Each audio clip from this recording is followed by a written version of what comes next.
محترم ناظرین، ہمارے بہت سے اسلامی بھائی اور اسلامی بہنوں کے اندر یہ عادت بہت پائی جاتی ہے کہ جب کبھی وہ بیمار ہو جائیں اور اگر کوئی ان کی مزاج پرسی کے لیے، ان کی طبیعت پوچھنے کے لیے پہنچ جائے تو وہ اس کے سامنے شکوے اور شکایات کا انبار لگا دیتے ہیں۔ مثلا بولتے ہیں کہ کیا کروں، بیماریاں جان نہیں چھوڑتی، علاج کروا کر تھک گیا ہوں لیکن پھر بھی کوئی فائدہ نہیں ہوتا، سخت پرہیز کرتا ہوں لیکن پھر بھی مرض دن بدن بڑھتا چلا جا رہا ہے، مہنگے ہسپتالوں اور دواخانوں کے دھکے بھی کھائے ہیں، مہنگی دوائیاں بھی استعمال کی ہیں، اب تو مسلسل کئی روز سے تعویذات بھی استعمال کر رہا ہوں لیکن پھر بھی بیماریاں ہیں کہ جان چھوڑنے کا نام نہیں لے رہی، کبھی یورک ایسڈ، کبھی بلڈ پریشر، کبھی شوگر اور نہ جانے اس طرح کی تمام تر بیماریاں دن بدن بڑھتی چلی جا رہی ہیں۔ تو ناظرین، آج کی اس ویڈیو میں ہم آپ کو حدیث پاک کے حوالے سے بتائیں گے کہ کون سی بیماری اللہ کی طرف سے نعمت ہوتی ہے اور کون سی بیماری عذاب، کس بیماری پر اللہ تبارک و تعالی کتنا ثواب عطا فرماتا ہے، کون سی بیماری کو ہمارے نبی نے فرمایا کہ اس کو برا نہیں کہنا چاہیے، کس بیماری کی وجہ سے اللہ بندے کے گناہوں کو مٹا کر اس کو اپنا محبوب بنا لیتا ہے اور جنت کا حقدار بنا دیتا ہے۔ یہ تمام باتیں جاننے کے لیے آپ کو سمپلی صرف دو کام کرنے ہیں، ایک تو ویڈیو کو لائک کر کے پورا ضرور دیکھنا ہے اور دوسرا ہمارے اسلامی چینل کو سبسکرائب کر کے گھنٹی ضرور دبانا ہے تاکہ اس طرح کی مزید ویڈیوز آپ تک پہنچتی رہیں۔ دیکھیں، میں آپ کو ایک حدیث پاک سناتا ہوں، سن کر آپ کا ایمان تازہ ہو جائے گا۔ حضرت عبداللہ بن مسعود رضی اللہ تعالیٰ عنہ روایت کرتے ہیں، ہم سب کے پیارے آقا حضرت محمد مصطفیٰ صلی اللہ علیہ وسلم نے ارشاد فرمایا کہ تعجب ہے، مومن بیماری سے ڈرتا ہے جبکہ وہ یہ نہیں جانتا کہ اس بیماری میں اس کے لیے کیا ہے، یعنی کتنی بڑی نعمت چھپی ہوئی ہے۔ اگر مومن یہ جان لے، مسلمان سمجھ لے کہ اس بیماری میں اس کے لیے کیا ہے تو ساری زندگی بیمار رہنا پسند کرے۔ اللہ اکبر۔ اس کے بعد حدیث میں آتا ہے، حضور نے آسمان کی طرف اپنا سر مبارک اٹھایا اور مسکرانے لگے۔ صحابہ کرام نے مسکرانے کی وجہ پوچھی تو حضور اکرم صلی اللہ علیہ وسلم نے ارشاد فرمایا، مجھے حیرانی اللہ کے ان دو فرشتوں پر ہے جو اللہ کے فلاں بندے کو فلاں مسجد میں تلاش کر رہے ہیں، لیکن وہ ان دنوں سخت بیمار ہے۔ اور پھر وہ فرشتے اللہ کی بارگاہ میں پہنچے، عرض کیا، باری تعالیٰ، ہم تیرے فلاں بندے کا نامہ اعمال لکھا کرتے تھے لیکن ہمیں معلوم ہے کہ ان دنوں وہ تکلیف میں ہے، تیری طرف سے تو نے اس کو آزمائش میں ڈالا ہوا ہے، لہذا پروردگار ہمارے لیے حکم کیا ہے، ہم کیا کریں؟ اللہ تبارک و تعالی حکم دیتا ہے کہ میرا بندہ بیماری میں مبتلا ہونے سے پہلے جو بھی نیک کام کیا کرتا تھا، لہذا وہ ساری نیکیاں، سارے نیک کام اب بھی اس کے نامہ اعمال میں لکھنا جاری رکھو اور برابر اس کی نیکیوں کا ثواب اس کو عطا کرتے رہو۔ اللہ فرماتا ہے کہ جب تک میرا بندہ میری طرف سے آزمائش میں ہے، تکلیف میں ہے، جب تک اس کے نیک کاموں کا ثواب میرے ذمہ کرم پر ہے، یعنی میں اس کو نیک کاموں کا ثواب عطا فرماتا رہوں گا۔ سبحان اللہ۔ دیکھا آپ نے کہ بندہ تکلیف میں ہے، کوئی نیکیاں بھی نہیں کر رہا لیکن پھر بھی اللہ تبارک و تعالیٰ کی طرف سے مسلسل اس کو ثواب دیا جا رہا ہے۔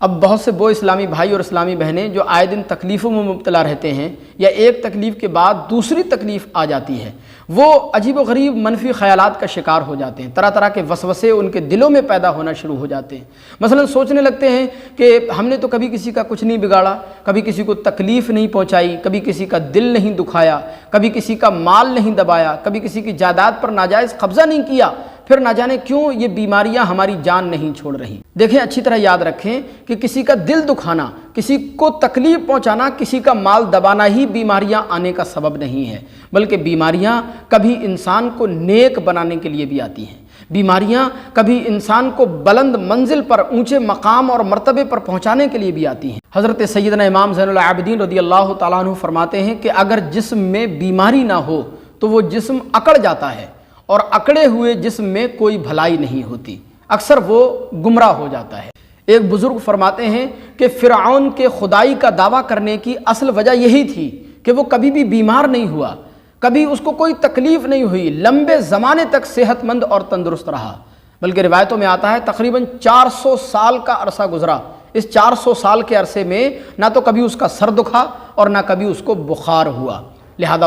وہ گمراہ ہوا اور اس نے خدائی کا دعویٰ کر دیا۔ لیکن وہ بزرگ فرماتے ہیں کہ اگر ایک بار بھی اس کے آدھے سر میں درد ہوا ہوتا تو خدائی کا دعویٰ کرنا تو دور، وہ اور بھی تمام طرح کی برائیوں سے، گناہوں سے اپنی جان چھڑا لیتا۔ اچھی طرح یاد رکھیں کہ ہمارے بزرگوں نے ہمیشہ بیماری کو اللہ کی نعمت سمجھا ہے۔ اللہ کی نعمت سمجھتے ہوئے جب کبھی بھی وہ بیمار ہوتے تو اپنی عبادت اور ریاضت کو موت کا تصور کر کے بڑھا لیا کرتے تھے، اور اگر کبھی لمبے سمے تک، لمبے وقت تک اگر بیمار نہیں ہوتے تو یہ سوچ کر عبادت و ریاضت زیادہ کیا کرتے کہ کہیں اللہ کی طرف سے کوئی ڈھیل نہ دے دی گئی ہو۔ لہذا ہمارے بزرگوں نے کبھی بھی بیماری کو برا نہیں کہا، اس کے حوالے سے کبھی کوئی شکوہ شکایت نہیں کیا۔ حضرت حضور صدر الشریعہ مصنف بہار شریعت علیہ رحمت و رضوان کا بیان ہے کہ میں ایک بار سیدی سرکار اعلیٰ حضرت عظیم البرکت امام احمد رضا خان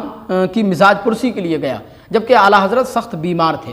حضور صدر الشریعہ فرماتے ہیں میں ملنے کے لیے پہنچا اور میں نے محاورتاً حسب محاورہ پوچھ لیا کہ حضور شکایت کا کیا حال ہے؟ سرکار اعلیٰ حضرت عظیم البرکت رضی اللہ تعالیٰ عنہ نے فرمایا کہ شکایت کس سے ہو؟ اللہ سے شکایت نہ پہلے تھی اور نہ اب ہے، بھلا بندے کو اللہ سے شکایت کیا ہو سکتی ہے؟ اللہ اکبر۔ حضور صدر الشریعہ فرماتے ہیں کہ اس کے بعد میں نے زندگی بھر کے لیے اس محاورے سے توبہ کر لی اور کبھی بھی یہ محاورہ اپنی زبان پر نہیں لایا، اس لیے کہ زبان پر شکوہ رنج و علم لایا نہیں کرتے، زبان پر شکوہ رنج و علم لایا نہیں کرتے، نبی کے نام لیوا غم سے گھبرایا نہیں کرتے۔ روایت میں آتا ہے کہ 3 بیماریوں کو کبھی بھی برا نہیں کہنا چاہیے، ایک بخار، دوسرا نزلہ زکام اور تیسرا درد سر۔ فرمایا کہ یہ 3 بیماریاں ایسی ہیں جو اکثر اللہ کے نبیوں کو ہوتی رہی ہیں، لہذا ہلکا بخار ہو، ہلکا یا پھر نزلہ زکام ہو یا ہلکا درد سر ہو، ان بیماریوں کو برا نہیں کہنا چاہیے، بلکہ سرکار دو عالم صلی اللہ علیہ وسلم نے بخار کو برا کہنے سے سخت منع فرمایا۔ ہمارے نبی صلی اللہ علیہ وسلم اپنی ایک صحابیہ کے پاس تشریف لے گئے، وہ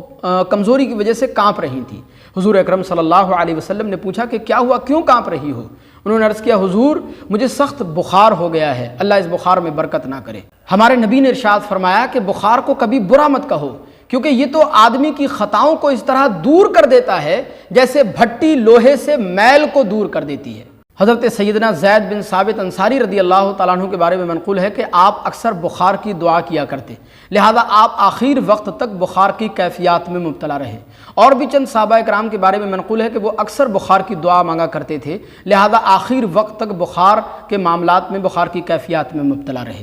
ایک حدیث میں آتا ہے ہمارے نبی ارشاد فرماتے ہیں کہ اللہ کریم جسے کسی بیماری میں مبتلا فرمائے تو وہ بیماری اس کے لیے مغفرت اور بخشش کا ذریعہ بن جاتی ہے، جنت میں لے جانے کا ذریعہ بن جاتی ہے۔ ایک دوسری حدیث پاک میں ہمارے نبی ارشاد فرماتے ہیں کہ مریض کے گناہ اس طرح جھڑتے ہیں جیسے پتجھڑ کے زمانے میں درخت سے پتے جھڑا کرتے ہیں۔ اللہ اکبر کبیرہ۔ حدیث پاک میں آتا ہے کہ جب کوئی بندہ بیمار ہوتا ہے تو اللہ تبارک و تعالیٰ 2 فرشتوں کو حکم دیتا ہے اور فرماتا ہے کہ جاؤ جا کر دیکھو میرا یہ بندہ بیماری کی حالت میں اپنے یار دوستوں سے کس طرح کی بات کرتا ہے۔ اگر وہ اللہ کا شکر بجا لائے، اللہ کی تعریف و توصیف کرے، حمد و ثنا بیان کرے، بیماری پر صبر کرے تو وہ فرشتے اس کو دعا دیتے ہیں، اور اگر وہ بیماری پر شکوہ شکایت کرتا ہے یا بیماری کو برا کہتا ہے یا پھر اللہ کا شکر ادا نہیں کرتا ہے تو وہ فرشتے اس کو بد دعا دیتے ہیں، کہتے ہیں کہ تو جس بیماری میں مبتلا ہے اسی بیماری میں پڑا رہے، لہذا وہ اسی بیماری میں پڑا رہتا ہے۔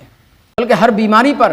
جو ہے اللہ کا شکر ادا کرنا چاہیے، صبر کرنا چاہیے، اس صبر کی برکت سے، شکر کرنے کی برکت سے اللہ تبارک و تعالیٰ اس بیماری سے بندے کو نجات عطا فرما دیتا ہے۔ لہذا معلوم ہوا کہ بیماری کو بالکل برا نہ کہیں، بلکہ بخار کو تو بالکل برا نہ کہیں، کیونکہ بیماری مغفرت کا سبب ہوتی ہے، بیماری گناہوں کو مٹا دیتی ہے، بیماری بندے کو اللہ سے ملا دیتی ہے، بیماری میں مبتلا انسان کو اللہ تبارک و تعالیٰ اپنا محبوب بنا کر جنت کا حقدار بنا دیتا ہے۔ لہذا مجھے امید ہے کہ آج کی یہ ویڈیو آپ کو ضرور پسند آئی ہوگی۔ اس ویڈیو کو اپنے تمام دوستوں کے ساتھ ثواب کی نیت سے شیئر کر دیجئے۔